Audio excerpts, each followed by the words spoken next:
Everyone, and welcome to the Treasure Talk podcast. I am your host, Brandon Green, financial educator of the Treasure Biblical Financial Workshop, as well as the youth and family minister of the Highland Church of Christ in Bakersfield, California.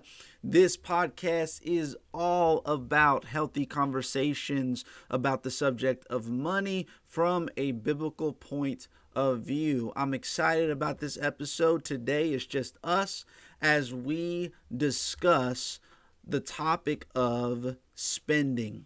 That's what we're going to be talking about today. So please stick around for this episode.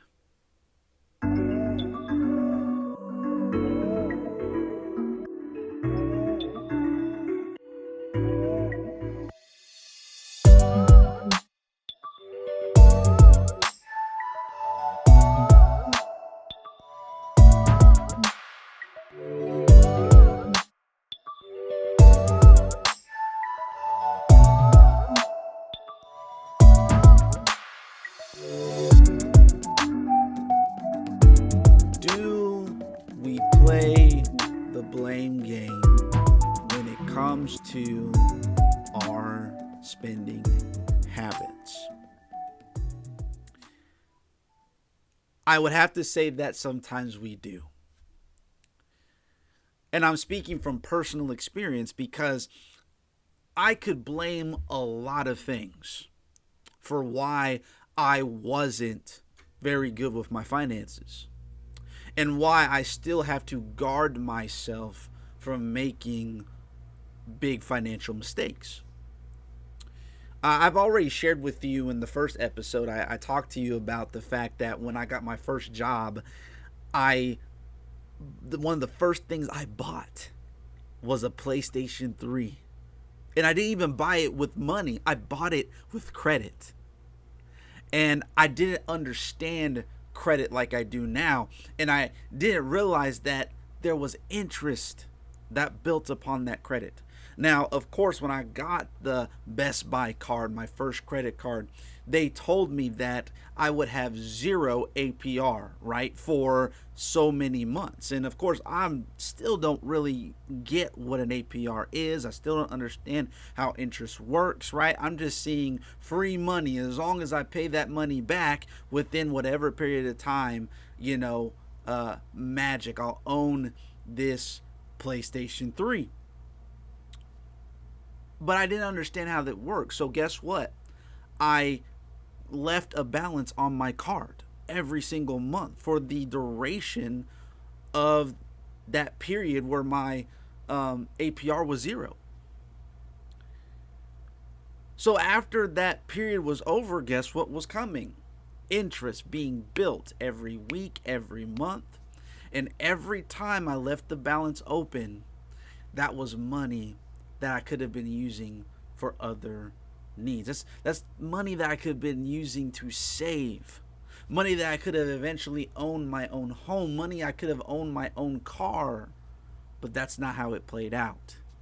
I was an idiot when it came to my finances. I didn't do very well at all. And I can blame the little job that I had at Burger King and only making less than $10 an hour. I can blame them all day long. But I heard this recently. If you're not managing your money well, then why does it matter? Why does it matter if I get paid more? Why does it matter if I have all the money in the world if I'm always spending money carelessly? Then it's not going to matter how much money I have.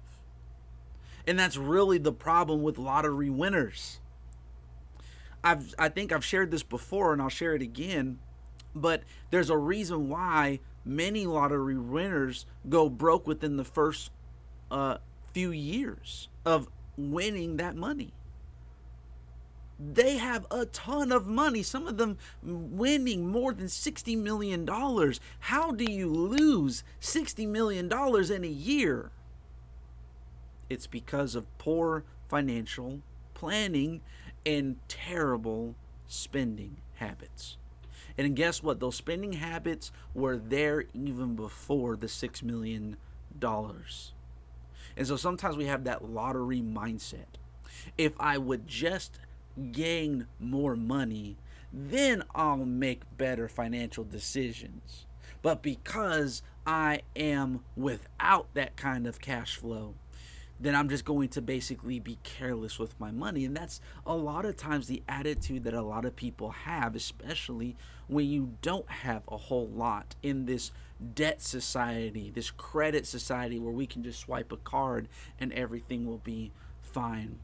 I'm not going to get too much into debt because that's another episode, and we'll talk to a person, a brother in Christ that knows a lot about that and can give us some really good insight. But again, I just want to talk about spending habits and the blame game that we may cause when it comes to those habits. Now, I understand that we all struggle with the victim mentality. And I understand that there are instances in life where, yes, we are the victim. Yes, we have been victimized. Yes, there are injustices that have been placed upon us unfairly. But here's something that I've learned that I often share. I've shared with the Highland congregation on several occasions. I share this with my clients when they come in for their coaching sessions. I think there is still a responsibility that we have even in the circumstances that we may place ourselves in. And I really do believe that this helps with the victimization problems that we face, right? I think if we handle it this way, that even if we are truly the victim, right? If something is happening to us that is out of our control, that we can't control, then I think we'll make better decisions. But in the circumstances that are in our control, I think we'll still make better decisions. So what I share with my clients often is that you are going to go through a circumstance. So in life, we have circumstances that drop into our laps. What do I mean by circumstance? For example, your boss comes in and yells at you because you didn't do the job you were supposed to do. Or maybe you did the best job that you can, but your boss had a bad day, and so your boss is just going to take it out on you. So whether right, wrong, or indifferent, if your boss comes in and yells at you, it is out of your control. It is out of your control. You can't control what your boss does, right? You can't control what your spouse does. You can't control what society may do to you, right, wrong, or indifferent. But there is something that you can control. Matter of fact, there's a few things that you can't control. You can't control your circumstance, but you can control your thinking, your thought processes. Now, you may be wondering, well, how is that even possible, right? If somebody is yelling at me, then of course I'm going to start to have some thoughts. And oftentimes when something negative is happening to us, if we're in a negative circumstance, oftentimes our thought process becomes negative. And so most people would say, well, if that's happening, then how is it not the other person's fault, right? How is it not my circumstances' fault if I have these negative thoughts? Well, because everything that you do, every action that you do always begins at a thought.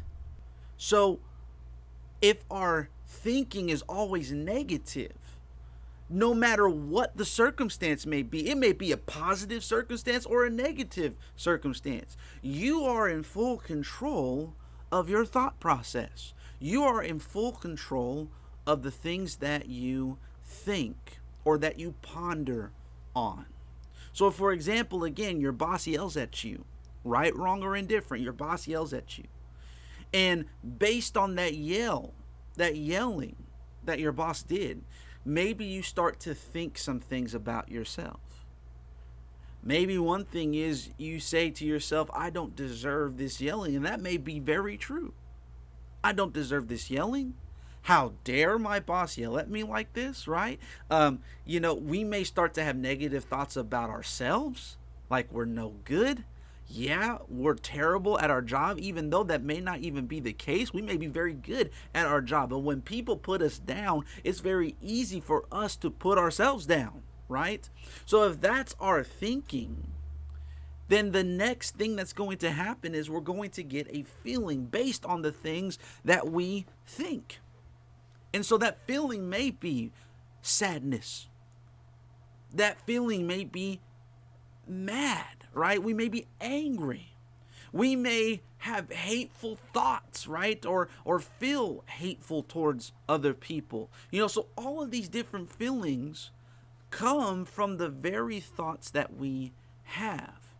And guess what? When we have a negative thought that leads to a negative feeling, then we're going to have a negative action. We're going to act out what we're thinking and how we feel. And then based on that negative action, we're going to have a negative result. So out of everything that we listed, there is only one thing that is not in your control. Again, that's the circumstance. You can't control what other people do to you. Right, wrong, or indifferent. You can't control what people do to you. But you can control your thoughts. You can control your feelings. You can control your actions. And you can control your result. So, what does that mean for you and me? Well, first of all, we need to acknowledge that this is truly a biblical concept. How do I know this? Because that is the reason why God wants us to consume His Word. We need to consume God. We need to consume His character, His nature, and the only way we're going to learn those things is if we study God through His divine Word. The Bible is a manual. It's a manual for our living in this life. Because the Bible warns us about circumstances that are going to come in this life. Again, whether they're deserved or not, there are circumstances that occur. And based on those circumstances, we're going to have to train our thought process to be more godly. Our thought process to rely on God and His infinite wisdom. But if we're never studying God, then guess what? Our thought process are not going to be godly. They're not going to be positive. Oftentimes they're going to be negative. But if our thought process is based on how God sees us and what God thinks of us and God's infinite wisdom, then guess what? We're going to have different feelings. Feelings about ourselves. Feelings about how we perceive other people. Even people who may be our enemy, right? Or at least our enemy in the moment. We're going to have different feelings, which of course are going to lead to different actions. We are going to love our neighbor as ourselves. We are going to do positive things toward people who may do negative things towards us. And our situations, our negative situations, will have positive action towards, which will lead to a positive result. So this is definitely, without even going to the Bible itself, I mean, we can already see, those of us who are in the body of Christ and study our Bibles and are God-fearing people, we understand that this is a biblical concept. We do need to fill our thinking with godliness. We do need to fill our thought process with the wisdom of God so He can change our feelings and our actions and our results. We need God for that. But if we often play the victim in every circumstance, even in the circumstances in which things happen to us unjustly, now I'm all for fighting against injustice, but to literally sit and wallow and say, woe is me, I'll never be anybody. We really need to be reminded that in God we are somebody. Even if society says we're nothing, God says we're something because we belong to Him. So I often think about when I'm in a negative circumstance, and this is a common thing. When I'm in a negative circumstance, such as I don't have a lot of money, such as I have to pay these massive bills, right? I have to do something that I don't want to with my money, right? Oftentimes one of the results that we may have, or one of the things or feelings that we have, is negative, and therefore our actions lead us to just spend money any way we want to. I think about right now, um, the pandemic. I mean, we're coming out of the pandemic right now, and hopefully by June 15th, we'll be completely out, and we'll be back to a newer normal, right? But I often think about the fact that because of the horrible year we had last year, and in many ways, because of the pandemic, which is a circumstance that was out of our control, that we may feel the need to spend money in order to make up for the hard year that we had. But that's not being responsible and properly managing our money. We can't just make decisions with our money just because of our poor circumstance, especially circumstances that are out of our control. So we really need to have a mindset of understanding that our circumstances don't have to define our actions, what we do. And again, this is a biblical concept. I think about passages like Proverbs 21 and verse 5. The plans of the diligent lead surely to abundance, but everyone who is hasty comes only to poverty. Another way of saying this is good planning and hard work lead to prosperity, but hasty shortcuts lead to poverty. Another verse that you can think of is Proverbs 21 and verse number 20. Precious treasure and oil are in a wise man's dwelling, but a foolish man devours it. Another way of saying this is the wise have wealth and luxury, but fools spend whatever they get. So you can have, again, all the money in the world. You can have a lot of precious treasures and oil. You can be a hard worker, right? You can do good things. But if you are someone who constantly devours their resources, spending it just however you want at a moment's notice based on how you may be feeling in the moment, I mean, the Bible calls that kind of thinking foolish. So the Bible does emphasize financial planning. The Bible does emphasize that we shouldn't just be spenders. We should really properly manage what God has given us. Again, as I've been stating before, what God has given us belongs to Him, not to us. So therefore, we can't just spend money any way we want to. We need to be proper stewards, as the Bible teaches, of the money that God has given us. Now, there's one thing that I want to say here as it relates to this idea of spending.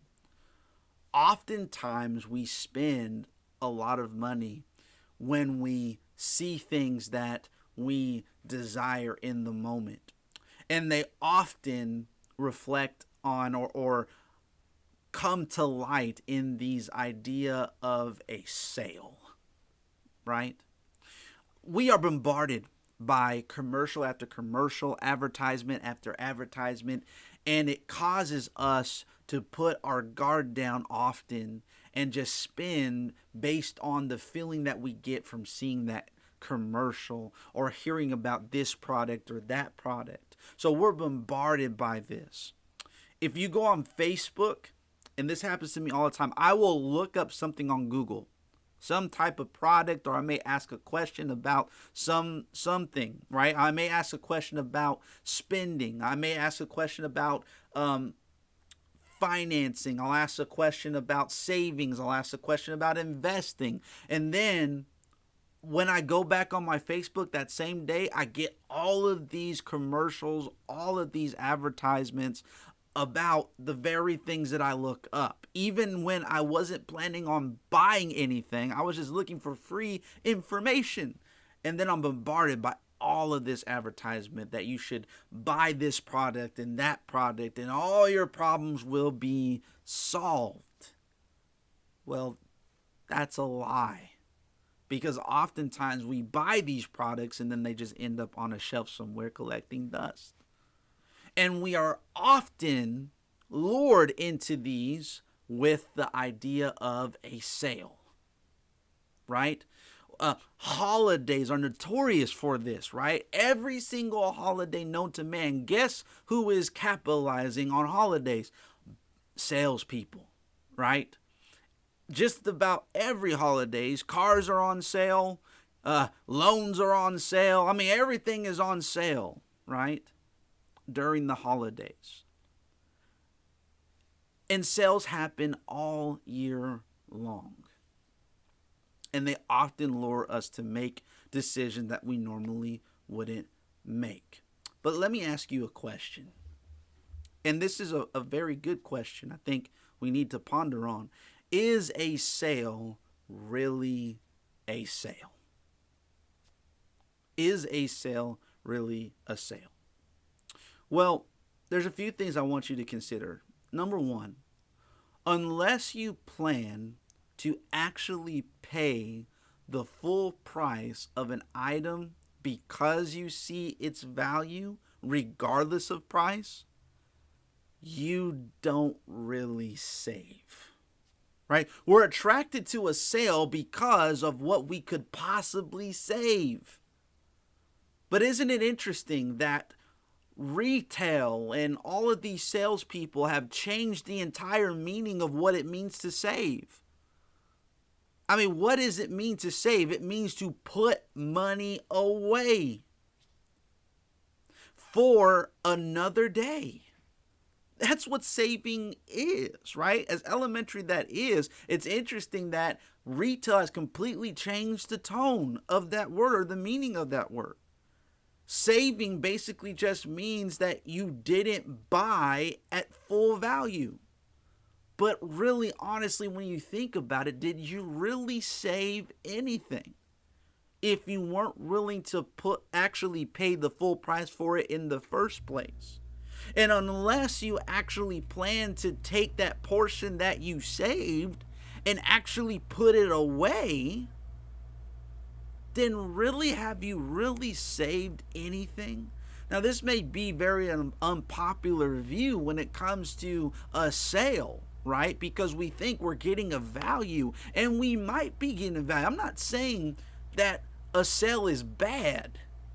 I'm just trying to get us to think about the fact that I don't know if we're really taking full advantage of a sale if one, we're not willing to pay the full price of that item regardless of value, regardless of what the price may be. We see that that item is valuable in of itself, and then we're willing to take the money that we saved and put it away for something else.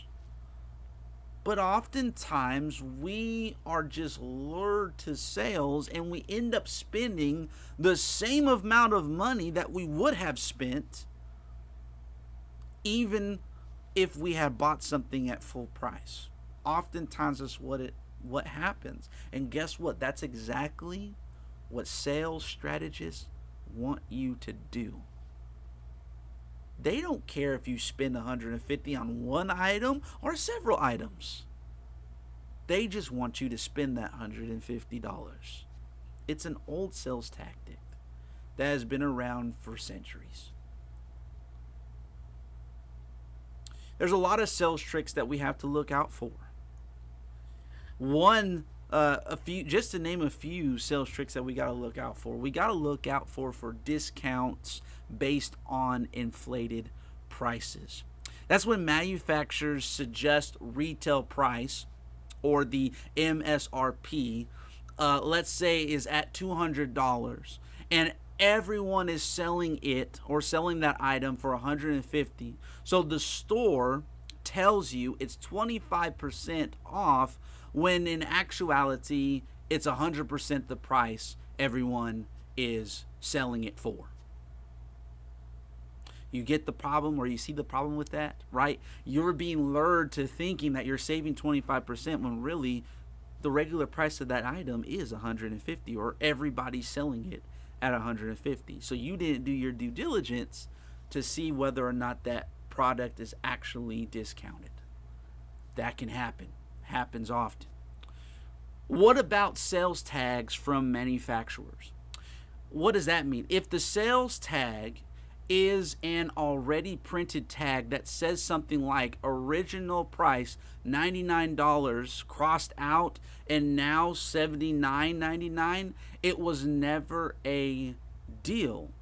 It was that price from the get-go because it came from the manufacturer. So we got to look out for that. Then there are rebates. Rebates are popular. But here's the thing, most people don't even fill out the rebates. And companies know this. So unless it's an instant at register rebate, then you probably should just skip the rebate altogether. Like, don't even rely on it, because most people won't even fill out the rebates. There's also liquidation sales.